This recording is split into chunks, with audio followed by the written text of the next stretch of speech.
ಪ್ರಸಕ್ತ ಹಣಕಾಸು ವರ್ಷದಲ್ಲಿ 1,00,000 ಕೋಟಿ ಸಾಲ ಮಾಡೋದಕ್ಕೆ ಮುಂದಾಗಿರೋ ರಾಜ್ಯ ಸರ್ಕಾರದ ವಿರುದ್ಧ ಬಿಜೆಪಿ ಆಕ್ರೋಶ. ರಾಜ್ಯ ಸರ್ಕಾರ ಗ್ಯಾರಂಟಿ ಯೋಜನೆಗಳನ್ನು ಬಂದ್ ಮಾಡಿಬಿಡುತ್ತೆ, ನೋಡ್ತಾ ಇರಿ ಅಂತ ಅರವಿಂದ್ ಬೆಲ್ಲದ್ ಹೇಳಿದ್ದಾರೆ ಎಲೆಕ್ಷನ್ ಆದಮೇಲೆ.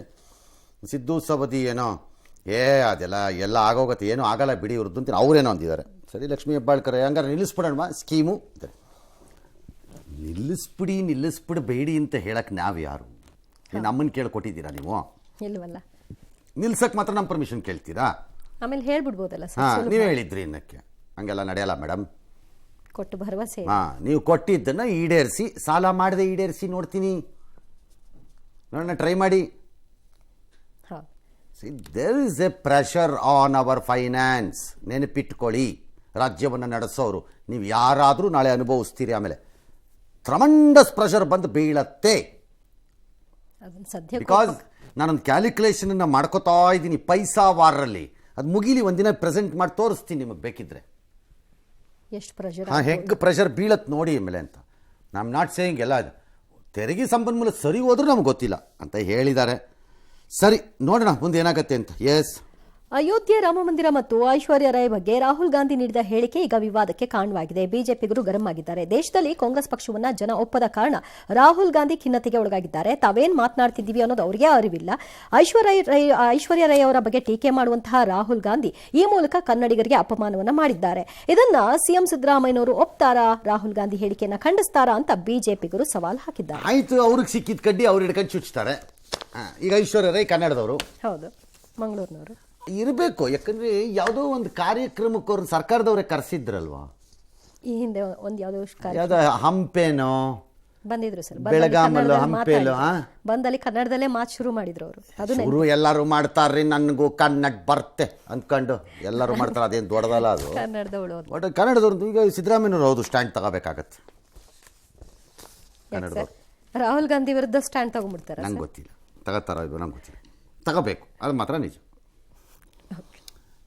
2-3 ವರ್ಷದಿಂದ ಕೇರಳದ ಯುವಕರೆಲ್ಲ ಅಲ್ಲೆಲ್ಲ ಹೋಗಿ ISIS ಎಲ್ಲ ಸೇರ್ಕೊಂಡಿದ್ರು. ಈಗ ತೆಲಂಗಾಣದ ಯುವಕ ರಷ್ಯಾದಲ್ಲಿ ಕೈ ತುಂಬ ಸಂಬಳ ಬರುತ್ತೆ ಅಂತೇಳಿ ಕಲಬುರಗಿ 3 ಮುಂಬೈ ಮೂಲದ ಯಾರೋ ಒಬ್ಬ ಏಜೆಂಟನ್ನು ಮಾತು ಕೇಳ್ಕೊಂಡು ರಷ್ಯಾಗೆ ಹೋಗಿದ್ದಾರೆ. ಅಲ್ಲಿ ಅವ್ರು ಸೇರಿಸ್ಬಿಟ್ಟು ವ್ಯಾಗ್ನರ್ ಗ್ರೂಪ್ ಅಂತಿದ್ದಲ್ಲ, ಒಂದು ಪ್ರೈವೇಟ್ ಆರ್ಮಿ, ಅವ್ರು ಇವ್ನು ಒಳಗಾಕೊಂಬಿಟ್ಟು ಟ್ರೈನಿಂಗ್ ಕೊಟ್ಬಿಟ್ಟು ನಡೆಯೋ ಯುದ್ಧಕ್ಕೆ ಅಂತ ಕರ್ಕೊಂಡು ಹೋಗ್ಬಿಟ್ಟಿದ್ದಾರೆ. ಈಗ ಲಾಭ ಬೋಂತಿದ್ದಾರೆ ಅಲ್ಲಿಂದ, ನಮ್ಮನ್ನು ರಕ್ಷಿಸಿ ಅಂತ. ಆಯಿತು, ರಕ್ಷಿಸಬೇಕು, ಸರ್ಕಾರನೂ ಮಾಡಬೇಕಾಗತ್ತೆ ಆ ಕೆಲಸ, ಬೇರೆ ದಾರಿ ಇಲ್ಲ. ಬಟ್ ನನ್ನ ಪಾಯಿಂಟ್ ಈಸ್, ಕೇಳದೆ ಓಡೋಗ್ಬಿಡ್ತೀರಿ. ಅವನು ಯಾವನ ಏಜೆಂಟು ಎತ್ತ ಅಂತ ಯಾರ ಥರನೂ ಚೆಕ್ ಮಾಡಲ್ಲ. ಮತ್ತು ನಮ್ಮ ಕೇಂದ್ರ ಸರ್ಕಾರದಲ್ಲಿ ಇದಕ್ಕೆ ಏನಾದ್ರು ಒಂದು ಸಿಸ್ಟಮ್ ಇಲ್ಲ. ಕಂಡು ಅವನ್ನೆಲ್ಲ ಬಾಗ್ಲಾಕತ್ತಾನೆ, ಬೋರ್ಡ್ ಹಾಕತ್ತಾನೆ, ಏಜೆಂಟ್ ಅಂತ ಮಾಡ್ತಾನೆ, ಅವ್ರು ಕರ್ಕೊಂಡು ಹೋಗ್ತಾನೆ, ಯಾಮಾರಿಸ್ತಾನೆ. ಆಮೇಲೆ ಸರ್ಕಾರದವ್ರು ಕರ್ಕೊಂಬನಿ ಅಂತ ಸ್ಟಾರ್ಟ್ ಮಾಡ್ತೀರಿ. ಏನೋ ಒಂದು ಸಿಸ್ಟಮ್ ತರಬೇಕಪ್ಪ ಇದಕ್ಕೆ, ವೆರಿಫಿಕೇಷನ್ ಸಿಸ್ಟಮನ್ನು. ಏಜೆಂಟ್ ಅಂತ ಮಾಡ್ಕೊಂಡು ಈ ರೀತಿ ನಾಮಿನೇಟ್ ಮಾಡ್ತೀನಿ ಅಂತಿದ್ದು ಎಲ್ಲರೂ ಒಂದು ಕಡೆ ರಿಜಿಸ್ಟರ್ ಮಾಡಬೇಕಪ್ಪ. ಸುಮ್ಮನೆ ಇದೆ, ಇದೆಂಥದ್ದು ಇದು?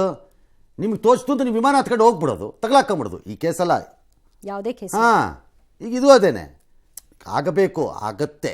ನನ್ನ ಲೆಕ್ಕಾಚಾರದಲ್ಲಿ ಇದು ಪಾಸಿಬಲ್ ಆಗಬಹುದು, ಇದು ಸುಲಭ ಆಗ್ಬೋದು. ಬರೀ ಹಿಂಗೆ ನಡೀತಿದ್ರೆ ನಿಮ್ಮ ಇಷ್ಟ ಬಂದ ಟಿಕೆಟ್ ಸಿಕ್ತು ಅಂತ ವಿಮಾನ ಹತ್ಕೊಂಡು ಹೋಗ್ಬಿಡೋದು, ಆಸೆಗೋ ದುರಾಸೆಗೋ ಅನಿವಾರ್ಯತೆಗೋ ಏನಕ್ಕೋ ಒಂದಕ್ಕೆ ಪಾಪ. ಆಮೇಲೆ ಬಿಟ್ಟು ಸರ್ಕಾರ ರಕ್ಷಿ ಏನು ಸರ್ಕಾರಕ್ಕೆ ಬರ್ಕೊಟ್ಬಿಟ್ಟು ಹೋಗಿದ್ರ ಹೋಗೋವಾಗ? ಏನಪ್ಪ ಇದು ವಿಚಿತ್ರ ಇಲ್ಲ. ಎಸ್, ಕನ್ನಡದ ವಿಚಾರವಾಗಿ ರಾಜ್ಯದ ಜೊತೆ ಮಹಾರಾಷ್ಟ್ರ ಸರ್ಕಾರ ಮತ್ತೊಮ್ಮೆ ಖ್ಯಾತೆಗೆ ಮುಂದಾಗಿದೆ. ಅಂಗಡಿ ಮುಂಗಟ್ಟುಗಳನ್ನ ನಾಮಫಲಕಗಳಲ್ಲಿ ಕನ್ನಡ ಕಡ್ಡಾಯ ಮಾಡಿರುವಂತಹ ವಿಚಾರಕ್ಕೆ ಸಂಬಂಧಪಟ್ಟ ಹಾಗೆ ರಾಜ್ಯ ಸರ್ಕಾರದ ತೀರ್ಮಾನವನ್ನು ಖಂಡಿಸಿ ಸುಪ್ರೀಂ ಕೋರ್ಟ್ನಲ್ಲಿ ಪ್ರಶ್ನೆ ಮಾಡೋದಕ್ಕೆ ಶಿಂದೆ ಸರ್ಕಾರ ಮುಂದಾಗಿದೆ. ನಿನ್ನೆ ಸಭೆ ಕೂಡ ಮಾಡಿದ್ದಾರೆ, ಅದರಲ್ಲಿ ತೀರ್ಮಾನ ಮಾಡಿಕೊಂಡಿದ್ದಾರೆ. ಇದಕ್ಕೆ ಕನ್ನಡ ಮತ್ತು ಸಂಸ್ಕೃತಿ ಸಚಿವರು ಪ್ರತಿಕ್ರಿಯೆ ಕೊಟ್ಟು, ನಾವೇನು ಮಹಾರಾಷ್ಟ್ರದಲ್ಲಿ ಕನ್ನಡದ ಬೋರ್ಡ್ ಹಾಕ್ತಾ ಇಲ್ಲ, ನಮ್ಮ ರಾಜ್ಯದ ತಂಟೆಗೆ ಬಂದ್ರೆ ಹುಷಾರ್ ಅಂತ ಎಚ್ಚರಿಕೆ ಕೊಟ್ಟಿದ್ದಾರೆ. ಇನ್ನು ಈ ವಿಧೇಯಕಕ್ಕೆ ರಾಜ್ಯಪಾಲರು ಸಹಿ ಹಾಕಿದ ತಕ್ಷಣವೇ ನಾಮಫಲಕದಲ್ಲಿ ಕನ್ನಡ ಕಡ್ಡಾಯ ನಿಯಮ ಬರುತ್ತೆ. 60% ಕನ್ನಡ ಬೋರ್ಡ್ ಹಾಕ್ರಿ ಅಂತ ಹೇಳಕತ್ತೀವಿ. ನಾವು ಕರ್ನಾಟಕದಾಗ ಹೇಳಕತ್ತೀವ್ರಿ. ಗಡಿ ಭಾಗನು ಕರ್ನಾಟಕದ್ದೇ, ಅವ್ರದ್ದು ಗಡಿ ಭಾಗ ಇದೆ, ನಮ್ಮ ಗಡಿ ಭಾಗ ಇದೆ. ನಮ್ಮ ಗಡಿ ಭಾಗದಾಗೂ ಅದು ಕರ್ನಾಟಕದ ಇರೋದು. ಮಹಾರಾಷ್ಟ್ರದವ್ರಿಗೆ ಏನು ಕೆಲಸ?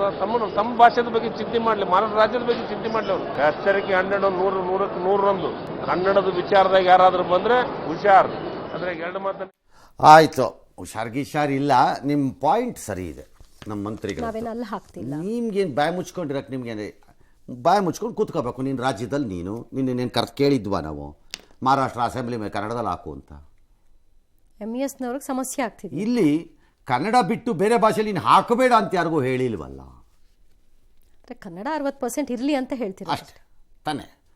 ಅದೂ ಮಾಡೋಕ್ಕಾಗಲ್ಲ ಅಂದ್ರೆ ಅಯೋಗ್ಯ, ನೀನು ಯಾಕೆ ಈ ರಾಜ್ಯದಲ್ಲಿ ಇದೆಯಾ ಅಂತ ಯಾಕೆ ಕೇಳಬಾರ್ದು ಅಂತ ನಾನು ಕೇಳೋದು. ಇಲ್ಲಿ ದುಡಿಬೇಕು, ಲಾಭ ಎಕ್ಸಾಕ್ಟ್ಲಿ. ಮಾಡಬೇಕು. ಬೇರೆ ವಿಚಾರ ಬೇರೆ. ನಾನು ಬೋರ್ಡು ಹಾಕೋದು ನನ್ನ ಇಷ್ಟ, ಫ್ರೆಂಚಲ್ಲಿ ಹಾಕತ್ತೀನಿ ಅಂತ ಹೋಗು ಫ್ರಾನ್ಸ್ಗೆನೆ. ಬಿಜೆಪಿಯವರು ಹೇಳ್ತಾರಲ್ಲ ಯಾರು ಹೆಚ್ಚು ಕಡಿಮೆ ಪಾಕಿಸ್ತಾನಕ್ಕೆ ಹೋಗು ಅಂತ. ಹಂಗೆ ಈ ಯಾರು ಉಸಿರು ಎತ್ತಿದ್ರೆ ಮಹಾರಾಷ್ಟ್ರಕ್ಕೆ ಹೋಗು ಅನ್ಬೇಕು. ರೈತ ಹೋರಾಟಕ್ಕೆ ಸಂಬಂಧಿಸಿದಂತೆ ಕೇಂದ್ರ ಸರ್ಕಾರದ ಆದೇಶದ ಪ್ರಕಾರ 177 ಟ್ವಿಟರ್ ಎಕ್ಸ್ ಖಾತೆಗಳನ್ನೇನೋ ಮಾಡಿದಂತೆ. ಅದಕ್ಕೆ ಅವ್ರು ಹೇಳಿದ್ದಾರೆ, ಆ ಸಂಸ್ಥೆಯವರು ತಪ್ಪಿದು ಮಾಡ್ತಿರೋದು ನಾವು ಮಾಡಬಾರ್ದು ಇದನ್ನು. ಯಾಕಂದರೆ ಇದು ಅಭಿವ್ಯಕ್ತಿ ಸ್ವಾತಂತ್ರ್ಯ ಇರಬೇಕಾಗತ್ತೆ ಎಲ್ಲರಿಗೂ. ಏಕಪಕ್ಷೀಯ ನಿರ್ಣಯಕ್ಕೆಲ್ಲ ಆಗಿಬಿಡುತ್ತೆ ನಾವು. ಆದರೆ ಅವ್ರ ಆದೇಶದ ಪ್ರಕಾರ ಮಾಡಿದ್ದೀವಿ ಅಂತಿದ್ದಾರೆ. ಬಟ್ ಅದು ಕೋರ್ಟ್ಗೆ ಹೋದಂಗಿದೆ, ಹೋಗ್ತಾ ಇದೆ, ಅಲ್ಲೇನೋ ಒಂದು ತೀರ್ಮಾನ ಆಗತ್ತೆ ಅಂತ ಕಾಣುತ್ತೆ. ಇನ್ನು ದಿಲ್ಲಿ ಚಲೋನೇನೋ ತಾತ್ಕಾಲಿಕವಾಗಿ ನಿಲ್ಲಿಸಿದ್ದಾರಂತೆ. ಅಲ್ಲಿ ಸತ್ತಿದ್ದಕ್ಕೆ ರೈತ ಪೊಲೀಸ್ನವರೇ ಕಾರಣ ಅಂತನೋ ಸರ್ಕಾರ ಕಾರಣ ಅಂತನೋ ಇವರು, ನಮಗೂ ಅದಕ್ಕೂ ಸಂಬಂಧ ಇಲ್ಲ ಅಂತ ಅವರು. ಈ ಮಧ್ಯದಲ್ಲಿ ನಮ್ಮ ರೈತರ ಕಲ್ಯಾಣಕ್ಕೆ ಬದ್ದಾಗಿದೆ ಅಂತ ಪ್ರೈಮ್ ಮಿನಿಸ್ಟರ್ ಹೇಳಿದ್ದಾರೆ. ನಾಗಲೇ ಹೇಳಿದ್ನಲ್ಲ, ಕಬ್ಬಿಗೆ MSP ದರನ ಕ್ವಿಂಟಾಲ್ಗೆ 25 ರೂಪಾಯಿ ಹೆಚ್ಚಿಸ್ಬಿಟ್ಟಿದ್ದಾರೆ. ಇದರಿಂದ MSP ದರ 340 ರೂಪಾಯಿ ಹೆಚ್ಚುತ್ತಾ ಇದೆ. ಕಳೆದ ವರ್ಷಕ್ಕೆ ಹೋಲಿಸಿದ್ರೆ 8% ಜಾಸ್ತಿ ಅಂತ. ಇದು ಅಕ್ಟೋಬರಿಂದ ಜಾರಿಗೆ ಬರುತ್ತೆ. ನಾನು ಆಗಲೇ ಲೆಕ್ಕ ಹೇಳ್ದಂಗೆ ಇದು ಆ್ಯಡ್ ಆಗಿಬಿಟ್ರೆ ಸುಮಾರು 3,500 ರೂಪಾಯಿ ಆಗಿಬಿಡುತ್ತೆ. 3,480, 3,500 ರೂಪಾಯಿ ಆಗೋಗುತ್ತೆ MSP. ಹಂಗಾಗತ್ತೆ. ಈಗ ರಾಜ್ಯ ಸರ್ಕಾರಕ್ಕೆ ಸವಾಲು, ಅವರು ಅಷ್ಟು ಮಾಡಬೇಕು, ಮಾಡಲೇಬೇಕ. ಸವಾಲಾಗಿ 3,700 ಮಾಡ್ತಾರೆ ಸಿದ್ದರಾಮಯ್ಯವರು. ಅದಕ್ಕೇನು ಕಷ್ಟ, ಡಿಮಾಂಡ್ ಅಷ್ಟೇ ಇದೆಯಲ್ಲ, ಏನು ತೊಂದರೆ ಇಲ್ಲ, ಮಾಡಿಕೊಡ್ತಾರೆ. ಇದಾಗಿದೆ. ಇದಿಷ್ಟು ಆ ವಿಚಾರದಲ್ಲಿ ನಡೆದಿರೋ ಘಟನೆ. ಎಸ್, ಆಂಧ್ರದಲ್ಲಿ ಲೋಕಸಭಾ ಚುನಾವಣೆ ಜೊತೆಗೆ ವಿಧಾನಸಭಾ ಚುನಾವಣೆ ಕೂಡ ಬರುತ್ತೆ. ಅದಕ್ಕೆ ರಾಜಕೀಯ ಪಕ್ಷಗಳು ಏನ್ ಮಾಡಿದೆ, TDP ಹೆಸರನ್ನ, ಚಿಹ್ನೆ ಮತ್ತೆ ಇದನ್ನೆಲ್ಲ ಪ್ರಿಂಟ್ ಮಾಡಿ ಕಾಂಡೋಮ್ ಅನ್ನ ಹಂಚಿದ್ದಾರೆ.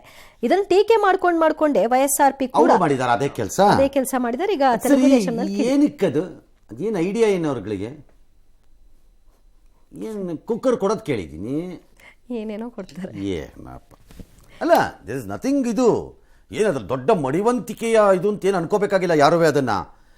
ಬಟ್ ದ ಪಾಯಿಂಟ್ ಈಸ್ ಯಾಕದಾಯಿತು ಅನ್ನೋದೇ ಗೊತ್ತಿಲ್ಲ ನನಗದು. ತಿರುಸಿಯ ಭಗೀರಥಿ ಅಂಗನವಾಡಿಯ ಗೌರಿ ನಾಯ್ಕ್ ಅವರು ಜಿಲ್ಲಾಡಳಿತದ ಅನುಮತಿ ಸಿಕ್ಕ ನಂತರ ಬೆಳಗ್ಗೆನೆ ಶುರು ಮಾಡಿದ್ರು ಬಾವಿ ತೋಡೋದಕ್ಕೆ. 35 ಅಡಿಯಷ್ಟು ಆಳವಾಗಿ ಅವರು ಬಾವಿಯನ್ನು ಈಗಾಗಲೇ ತೋಡಿದ್ದಾರೆ. 50 ಅಡಿಯಷ್ಟರಲ್ಲಿ ನೀರು ಬರುತ್ತೆ ಅನ್ನೋ ವಿಶ್ವಾಸವನ್ನು ಇಟ್ಕೊಂಡಿದ್ದಾರೆ.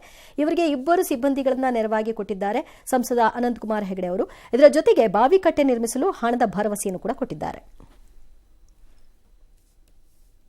50 ಅಡಿಗೆ ಕೈಯಲ್ಲಿ ತೋಡಿದ್ರೆ ನೀರು ಬರುತ್ತೆ ಅಂತಂದ್ರೆ ಭಾಳ ನೀರು ಮೇಲೆ ಇರ್ಬೇಕಂಗಾರೆ, ಅಷ್ಟು ಬೇಗ ಸಿಗುತ್ತೆ ಅಂತ. ಬೇಗ ಸಿಕ್ಕಿದ್ರೆ ಅದಕ್ಕೆ ನಾನು ಎನ್ನೆ ಕೇಳಿದ್ದಿದ್ದು, ಬೋರ್ವೆಲ್ ಹಾಕ್ಸೋಕೆ. ಅಷ್ಟು ಮೇಲೆ ಇದ್ರೆ ನೀರು ಈಸಿ ಅಲ್ವಾ ಅಂತ. ಸರ್ಕಾರ ಖಾಸಗಿ ಆದರೆ ದುಡ್ಡು ಖರ್ಚಾಗತ್ತೆ ತುಂಬ ಅಂತ ಇರ್ಬೋದು, ತೋಡಿಸೋದೇ ಚೀಪು ಅಂತ ಇರ್ಬೋದು ಖಾಸಗಿ. ಬಟ್ ಅಲ್ಲೆಲ್ಲ ಸರ್ಕಾರಕ್ಕೆ ಯಾವುದು ಬೋರ್ವೆಲ್ಲೇ ಕೊರ್ಸಲ್ವಂತ ಸರ್, ಎಲ್ಲಾನು ಹಿಂಗೆ ಕೈಯಲ್ಲೇ ತೋಡೋದಂತ. ಅದು ಕಾಸ್ಟ್ಲಿ ಆಗತ್ತೆ ಅಂತ ಬೋರ್ ಹಾಕ್ಸಕ್ ಹೋದ್ರೆ. ಅದಕ್ಕೆ ಕೈಯಲ್ಲಿ ತೋಡಿದ್ರೇನೆ ನೀರು ಬರುತ್ತೆ ಸಾಕು ಅಂತ ತೋಡಿಸ್ತಾರೆ. ಬಟ್ ಸರ್ಕಾರಕ್ಕೆ ಯಾವ ಕಾಸ್ಟು, ಆ ಯೋಚನೆ 3 ಲಕ್ಷ ಚಿಲ್ಲರೆ ಬಜೆಟ್ ತಮಾಷೆನ, ಒಂದು ಲಾಡ್ ಕಾಸಿ ಒಂದು ಬೋರ್ವೆಲ್ ಹಾಕೋದು ಬಿಟ್ಬಿಟ್ಟು ಇವರು ಮಾಡ್ಬೋದು. ಇರಲಿ.